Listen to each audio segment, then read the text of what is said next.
Hi guys, welcome to the channel. In today's video, I am going to show you how you can enable sensitive content on Telegram. So to enable this option, you simply need to go on to your browser and you need to log in into your Telegram by using Telegram web. Once you've done that, you simply need to click on three bars on the top left, and here you need to click on settings. Then you need to click on privacy and security, and in the bottom you can see enable sensitive content option, but as you can see that this option is not available in my country, so I am unable to see that.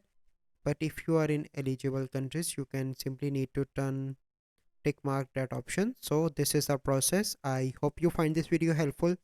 If you find this video helpful, must like this video, subscribe to our YouTube channel for future videos. We'll see you in the next video. Thank you, have a good day.